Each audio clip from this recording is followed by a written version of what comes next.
Hello students, so welcome to the class second of the web development boot camp. आज हम देखेंगे HTML का basics. आज अपना लोगों का गोल जो रहेगा HTML का बेसिक्स कवर करना, जिसमें हम लिंक्स वगैरह कैसे डालेंगे, हेडिंग टैग वगैरह क्या होता है, वो सारी चीज़ देखेंगे। और जो आपका लिंक कैसे ऐड करना है, इमेज कैसे ऐड करना है, और एलिमेंट्स को भी कैसे ऐड करना है वो HTML में, वो सारी चीज़ें समझेंगे। ओके, सो फर्स्टली हम यहाँ पे एक अपना फाइल क्रिएट करते हैं कि week1 class2.html। Okay, I hope आप लोग सेटअप कर लिए होंगे VS कोड वगैरह सबका, और फर्स्ट फाइल भी आप क्रिएट कर लिए होंगे .html नाम से। ओके, सो आपको सिंपली एक्सक्लेमेशन साइन करना है और एंटर टाइप करना है, तो ये आपका एम्बेडेड टेम्पलेट वो यहाँ पे ला देगा। उसके बाद यहाँ पे टाइटल में आपको जो भी रखना है वो यहाँ पे रख सकते हैं कि class 2। ओके, तो अब मैं थोड़ा इसका बता दूं, अगर तो ये डॉक टाइप होता है। ये बेसिकली बताता है किस टाइप का डॉक्यूमेंट है। ये HTML डॉक्यूमेंट है, इसका लैंग्वेज इंग्लिश रहेगा वो यहाँ पे। और हेड ये टैग है, इसके अंदर हेड टैग दिखता नहीं है पेज पे। ये बेसिकली कुछ कैरेक्टरिस्टिक्स रखता है वेबसाइट्स का, जैसे कि मेटा टैग हो गया, टाइटल हो गया, हेडर क्या दिखेगा, व्यू पॉड क्या होगा, विड्थ क्या होगा डिवाइस का, वो सारी चीजें ये हेड के अंदर रहती है। फिर बॉडी जो पार्ट है, बॉडी अपने को दिखता है, जो कि विजुअल पार्ट होता है, ये यूजर को जो दिखता है। ओके, अब हम समझते हैं टैग और एलिमेंट और एट्रीब्यूट, ये तीन चीजें क्या होती है। तो HTML टैग की पहले बात कर लेते हैं हम। तो जैसे कि H1 यहाँ पे मैं टाइप करता हूँ, H1। ओके, तो ये क्या है, H1 एक टैग है, ये हेडिंग टैग, तो इसको टैग बोला जाता है।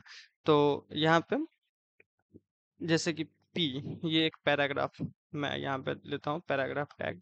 तो P ये एक पैराग्राफ टैग होता है, ये क्या है, एक पैराग्राफ टैग है। ओके, तो इन सब चीजों को टैग कहा जाता है, जो कि ये बेसिकली जो होता है, सो एक structure angular bracket, angle bracket के अंदर में ये क्लोज रहता है, तो उसको हम टैग कहते हैं। तो ये जो है, जैसे कि पैराग्राफ टैग आपको कभी भी ओपन करना है तो एक एंगल देना है, एंगुलर ब्रैकेट, उसके अंदर P टाइप करना है, उसके बाद फिर यहाँ पे ये इस टाइप से, और इसको क्लोज करने के लिए ये यहाँ पे फिर से एंगुलर ब्रैकेट ओपन करना है, फिर एक स्लैश डालना है, forward slash, then after P डाल के उसको क्लोज कर देना। तो ये मैं इसको कोपायलट को क्लोज कर लेता हूँ।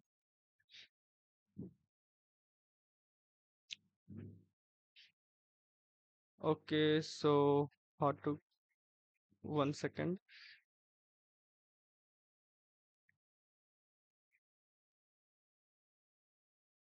यहाँ पे आपको आना है और इनलाइन सजेशन इनेबल है, इसको डिसेबल कर देना है, जो कि नेक्स्ट एडिट सजेशन HTML पे और ओवरराइट। ओके, सो मैं इसको क्लोज कर दिया।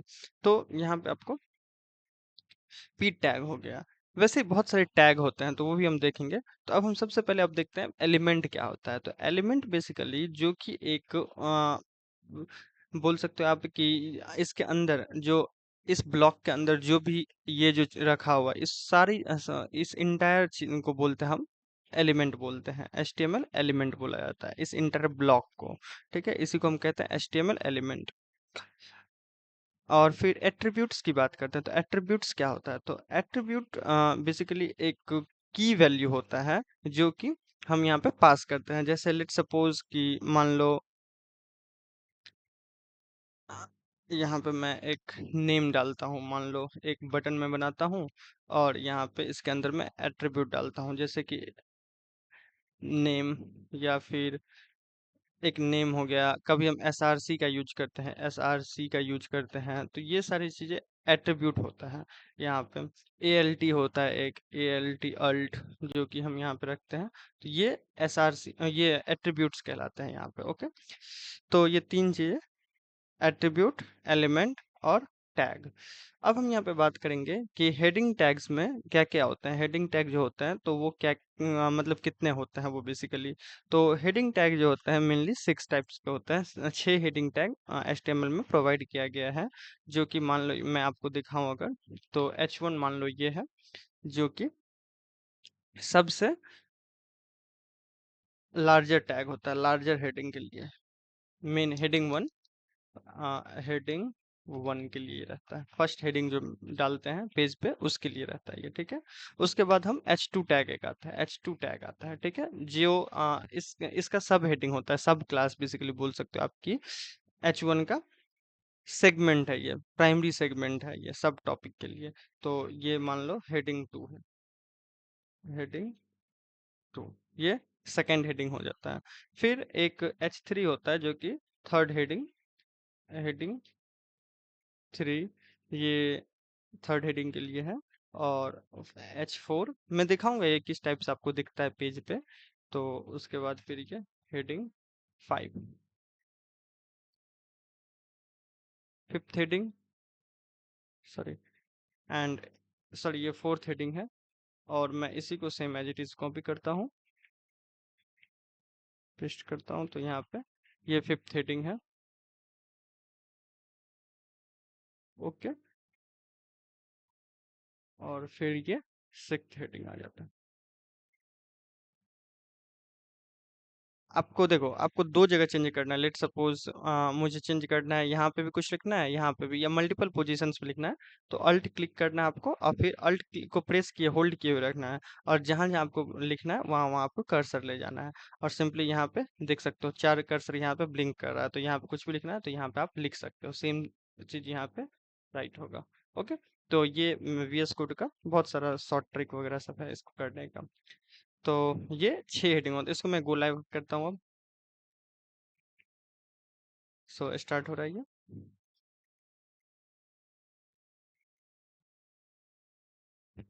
ओके, सो देख सकते हो ये मेन हेडिंग, मैं थोड़ा इसको जूम कर दे रहा हूँ। Main heading, second heading, third, fourth, fifth, sixth. तो यहाँ पे इस टाइप से हेडिंग वर्क करता है। ये सिक्स्थ हेडिंग है। तो 6 हेडिंग मेनली HTML में प्रोवाइड किया गया है। ओके, सो अब नेक्स्ट मूव करते हैं, अब देखते हैं फिर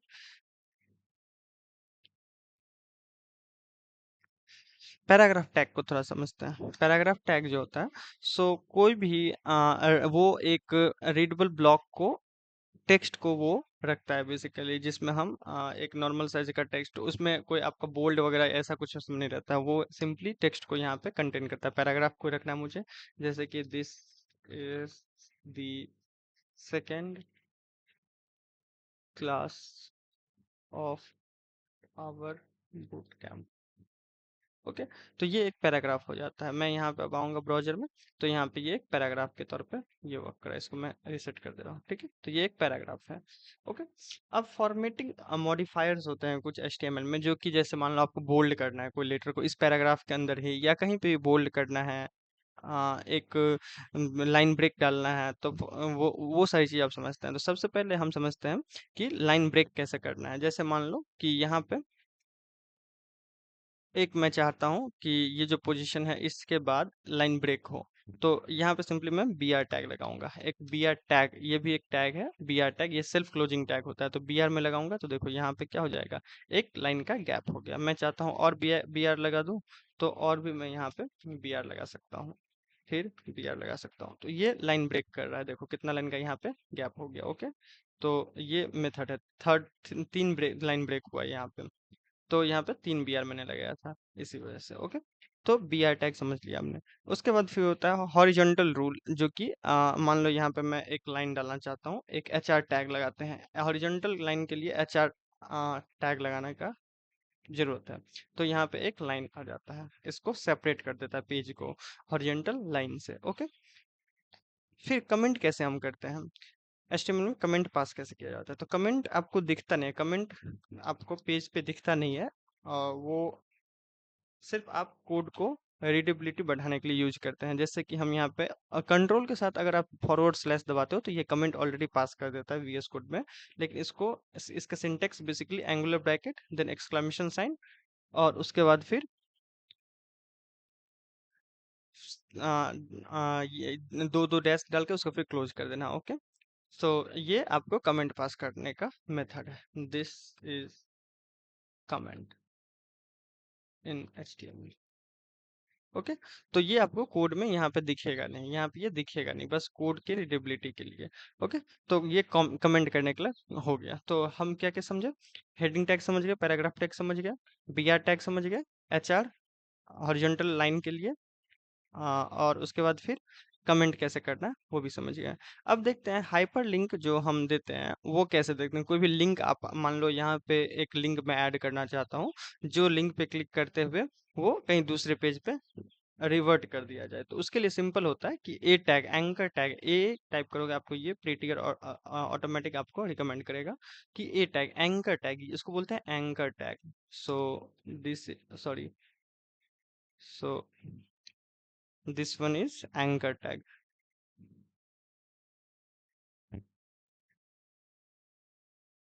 Okay, so this is anchor tag।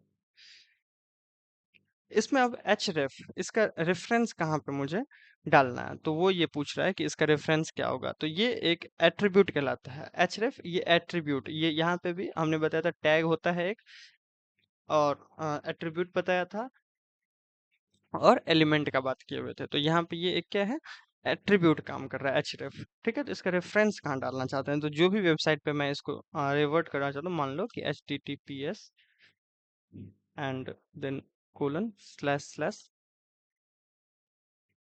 Educational, या google.com मान लो, या कुछ भी मान लो यहाँ पे google.com। ओके। या youtube.com, कुछ भी यहाँ पे जहाँ पे हमको इसको भेजना है। और इसके बीच में एंकर टैग के जो क्लोजिंग ब्रैकेट, यहाँ पे ओपनिंग ब्रैकेट ओपन हो रहा है, यहाँ पे हमको उस लिंक का नेम क्या देना है। तो यहाँ पे मैं लेट सपोज गूगल, तो यहाँ पे मैं गूगल डाल दिया। तो यहाँ पे ये क्या दिखे, गूगल, यहाँ पे इस एंकर टैग को दिखा रहा है, और ये एक लिंक अंडरलाइन, बाय डिफॉल्ट ये अंडरलाइन आ रहा है मुझे, जो ये मेरा एक्सटर्नल विजिट लिंक है। यहाँ पे क्लिक करते हुए ये शो करता है google.com, तो ये गूगल पे ले आया। ओके। तो ये इस टाइप से काम करता है। सो नाउ अब हम देखेंगे कि ये हाइपरलिंक जैसे ये था, तो इसमें आपको देखेंगे यहाँ पे मैं अगर इसको ओपन करता हूँ, तो ये इसी पाथ पे, यानी कि ये अपना विंडो, इसका बेसिकली यहाँ पे बोल सकते हैं टैब, टैब जो है सो न्यू टैब में ये ओपन नहीं हो रहा है, सेम टैब में ओपन हो रहा है। तो इसके लिए मुझे एक चीज चेंज करना पड़ेगा यहाँ पे, कि इसका मैं टारगेट ऐड कर लूंगा। इसका क्या मैं ऐड कर दूंगा, टारगेट। टारगेट ऐड करने से ये होगा कि ये दूसरे टैब में जा करके ये ओपन होगा। ठीक है। तो यहाँ पे मैं टारगेट ऐड करता हूँ, टारगेट, देन इसको मैं इक्वल टू करता हूँ, और इसको मैं ब्लैंक कर दूंगा। टारगेट का वैल्यू मैं ब्लैंक सेट करूंगा, ब्लैंक। तो ये जब भी आप सेट करते हैं तो ये क्या हो जाएगा, यहाँ पे अब मैं इसको ओपन करके दिखाता हूँ। तो मैं इस पे जैसे ही क्लिक करूंगा तो ये न्यू टैब में ये ओपन हो रहा है, गूगल। ठीक है। तो यहाँ पे कुछ इस टाइप से ये काम करता है। तो मैं यहाँ पे अब गूगल की जगह मान लो कि youtube.com देता हूँ, या मैं अपने वेबसाइट का नाम देता हूँ यहाँ पे। तो वेबसाइट का मैं यहाँ पे यूआरएल देता हूँ। ओके। तो ये क्या करेगा कि उस वेबसाइट को न्यू टैब में ये ओपन करेगा। अब मैं यहाँ पे ओपन करता हूँ इसको, और इसका नाम मैं ये देखो अभी यहाँ पे गूगल ही दिखा रहा है, क्योंकि ये गूगल ही यहाँ पे लिखा हुआ है। ठीक है। और मैं यहाँ पे जब भी एजुकेशनल सोसाइटी कर देता हूँ, तो ये क्या हो जाएगा, यहाँ पे चेंज हो जाएगा, और ये अंडरलाइन अभी ये अब न्यू टैब में ओपन कर रहा है। और ब्लैंक अगर नहीं ऐड करते, अंडरस्कोर ब्लैंक ऐड करने से ये न्यू टैब में जाएगा, टारगेट का वैल्यू सेट करने से। अगर नहीं करते हैं तो ये उसी टैब में ओपन करेगा। राइट। सो ये चीज समझ गए। उसके बाद फिर हम बढ़ते हैं आगे, और कुछ और देखते हैं, जो इमेज टैग सब के बारे में थोड़ा सा देखते हैं, जो इमेज टैग कैसे वर्क करता है। ठीक है।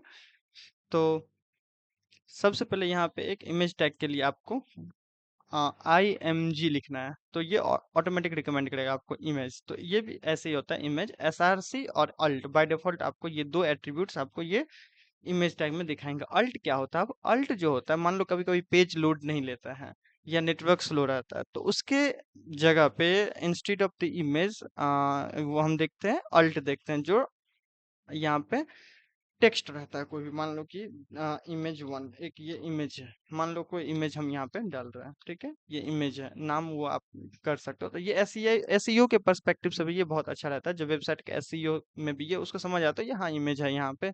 उसका एसआरसी, अब एसआरसी मतलब उसका सोर्स क्या है, लोकेशन क्या है ये। तो ये एसआरसी भी अब दो टाइप्स के बेसिकली होते हैं, एक होता है रिलेटिव पाथ और एक होता है एब्सोल्यूट पाथ इसके अंदर, एसआरसी के अंदर।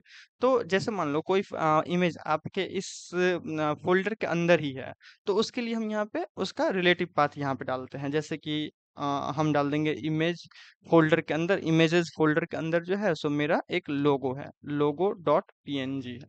ठीक है, तो एक इस टाइप से इमेज, ये होता है रिलेटिव पाथ, इसको बोलते हैं। इसके इमेज का सोर्स रिलेटिव पाथ दिए।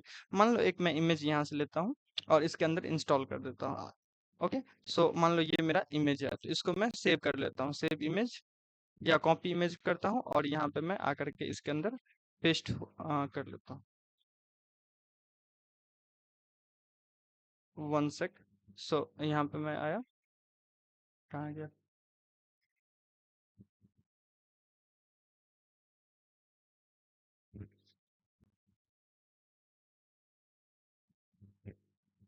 इसको मैं सेव इमेज एज किया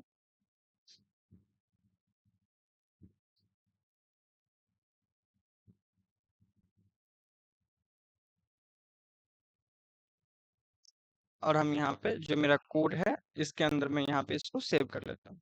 ठीक है, तो ये जो मेरा है अभी, इसका मैंने रीनेम कर लेता हूँ, इसको मैं कर लेता हूँ लोगो। ये मेरा लोगो डॉट जेपीजी है फिलहाल, तो जेपीजी रखते हैं यहाँ पे। तो यहाँ पे मैं लोगो डॉट जेपीजी कर लेते हैं, जेपीजी। तो ये मेरा अभी इमेजेस फोल्डर के अंदर ये नहीं है, डायरेक्ट है ये, तो इसको मैं लोगो डॉट जेपीजी कर सकता हूँ यहाँ पे डायरेक्ट, लोगो डॉट जेपीजी। तो ये इमेज अब यहाँ पे शो करेगा। तो मैं वेबसाइट पे जैसे ही जाता हूँ तो यहाँ पे देखो ये मेरा लोगो का इमेज यहाँ पे दिख रहा है। ठीक है, तो इस टाइप से यहाँ पे आप इमेज सेट कर सकते हो। और ये इमेज अगर लोड नहीं लेता है तो यहाँ पे इसके जगह पे ये इमेज दिखाएगा। अगर मैं आपको इंस्पेक्ट करके दिखाऊं तो यहाँ पे देखो कि इस जगह पे ये क्या है, लोगो डॉट जेपीजी, और ये अल्ट में आई एम इमेज है ये। तो ये एक इमेज यहाँ पे दिखा रहा है। ठीक है, और ये इमेज लोड नहीं हुआ तो इसके जगह पे सिंपली अल्ट वाला जो टेक्स्ट आप इसके अंदर डाले रहोगे वो चीज ये दिखाएगा। ठीक है, तो इस टाइप से ये काम करता है इमेज का। और एब्सोल्यूट पाथ अब कैसे होता है कि मान लो आपको कोई इमेज डालना है जो कि आपको वेब ब्राउज़र से चाहिए, यानी कि मतलब क्लॉड से बेसिकली चाहिए। तो उसके लिए मान लो कि ये मेरा एक इमेज, मैं इसमें चलता हूँ कोर्स में और यहाँ से मैं एक दिखाता हूँ जो जो ब्राउज़र पे इमेज डला हुआ है। ठीक है, तो मान लो कि ये एक इमेज है, तो इसको मैं राइट क्लिक करता हूँ और इसका कॉपी इमेज एड्रेस को कॉपी करता हूँ और इसको मैं यहाँ पे सिंपली पेस्ट कर देता हूँ। तो ये अब क्या करेगा, इस इमेज को अब ब्राउज़र से लेकर के अब यहाँ पे शो करेगा। तो देखो ये अब यहाँ पे दिखा रहा है, तो इसको बोलते हैं एब्सोल्यूट पाथ, जो कि आपको ब्राउज़र से ये दिखा रहा है। तो कोई भी ऑनलाइन इमेज है तो वो आप भी उसको भी दिखा दिखा सकते हैं इमेज टैग के अंदर। ठीक है, तो इमेज टैग को समझ लिए। उसके बाद इमेज टैग में भी आपको विड्थ वगैरह सेट करना है, तो वो भी यहाँ पे होता है कि विड्थ इसका कितना होना चाहिए। तो विड्थ उसको फिर आगे भी डिस्कस करेंगे कि मान लो कि 250 पिक्सल। ठीक है, तो ये देखो इसका साइज बहुत छोटा हो गया। अभी मैं इसको करता हूँ कि 500 पिक्सल या 600 400 कुछ भी कर लो। तो ये क्या हो गया, थोड़ा बड़ा हो गया। ठीक है, अब मैं इसको और भी बड़ा करता हूँ, तो ये और भी बड़ा हो गया 4000 में। तो ये इस टाइप से आप इसका विड्थ सेट कर सकते हो कि 250, और हाइट जो है इसका, सो वो HEIGST हाइट भी कर लो 250। ठीक है, तो ये क्या हो जाएगा, अब ये स्क्वायर साइज में हो गया, तो ये स्क्वायर साइज में। तो इस टाइप से आप इमेज का हाइट और विड्थ को कस्टमाइज कर सकते हो यहाँ से भी, और वो सीएसएस के हेल्प से भी होगा, लेकिन एचटीएमएल में वो भी फंक्शंस एडअप किया गया है। एक होता है डिव टैग और हम समझते हैं एक डिव टैग। ठीक है, तो ये डिव टैग क्या करता है, एक सेपरेशन, ये एक ब्लॉक की तरह काम करता है कि इसके अंदर आप जो भी चीज रखोगे तो वो एक सेक्शन जैसे बना देते हो आपकी, ये सेक्शन हो गया, एक डिव हो गया, ये एक डिव हो गया। तो उस टाइप से यहाँ पे सेक्शन की तरह काम करता है। इसके अंदर मान लो कि H1 रख दिया मैंने कि this is the first div, first div section, मान लो ये फर्स्ट डिव है। फिर इसके अंदर कुछ पैराग्राफ्स भी रख दिए हम, उसके अंदर फिर हम कुछ इमेज भी रख दिए, यहाँ पे इमेज टैग भी रख दिए।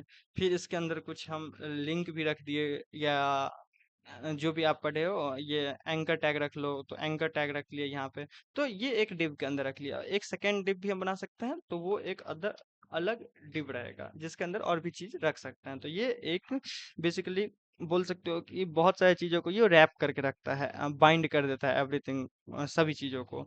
तो ये यहाँ पे उस टाइप से काम करता है। इसके बाद फिर एक होता है नैव, नैव टैग। तो हर एक जगह div का यूज आपको नहीं करना है। जो जैसे नैप बार है तो नैप बार के लिए नैप का यूज करना है। तो ये टैग सब क्या करता है आपका कि एसईओ में भी आपके वेबसाइट को लिस्ट करने में काम करता है और एक गुड लुक साइट बनता है।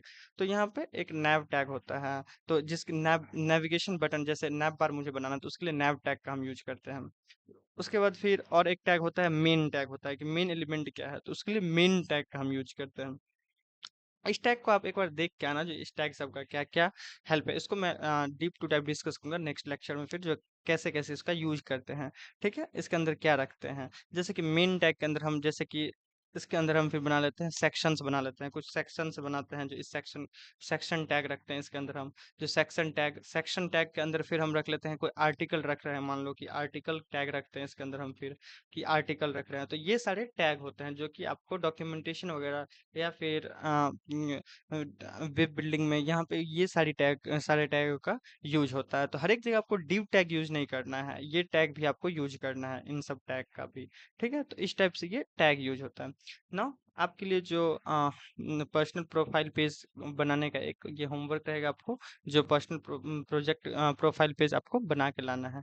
ठीक है, जिसमें आपको बेसिकली कुछ भी नहीं लिखना है कि जनरली आपको क्या लिखना है कि अपना नाम लिखना है, अपने बारे में थोड़ा सा लिख देना है, एक एचआर टैग का यूज करना है जिससे आपको लाइन ब्रेक लगाना है, फिर अपना एक प्रोफाइल इमेज लगाना है। ठीक है, जो कि मेन सेक्शन इन सब टैग का यूज होना चाहिए, मेन टैग का, सेक्शन टैग का, आर्टिकल टैग का, इन सब टैग का यूज होना चाहिए। उसके बाद फिर एक सेक्शन टैग में अपना मिशन प्रोफाइल या फिर अपना बैकग्राउंड जो भी डालना चाहते हैं वो डाल सकते हैं। एक फुटर बनाना है आपको, तो वो बना के लाना है आपको। ठीक है, और इसका नोट्स जो है आपको वो प्रोवाइड कर दिया जाएगा। आई थिंक मैंने डाल भी दिया होगा। तो ये क्लास 2 का नोट्स ये रहा। तो इसमें आपको यहाँ पे इन सब चीज़ को करके आना है। ठीक है, ये आपका असाइनमेंट का ये रहा। और यहाँ पे ये असाइनमेंट करने का ये आपका पोर्टफोलियो पेज मैंने गाइडलाइन यहाँ पे दे दिया किस टाइप से बनाना है, आपको कैसे करना है। तो ये सारी चीज़ें आपको करके लानी है। ठीक है, आई होप आप समझ गए होंगे। और टैक्स के बारे में आपका चीट शीट भी प्रोवाइड कर दिया जाएगा, तो वो भी आप देख लीजिएगा। Okay, happy learning, thank you.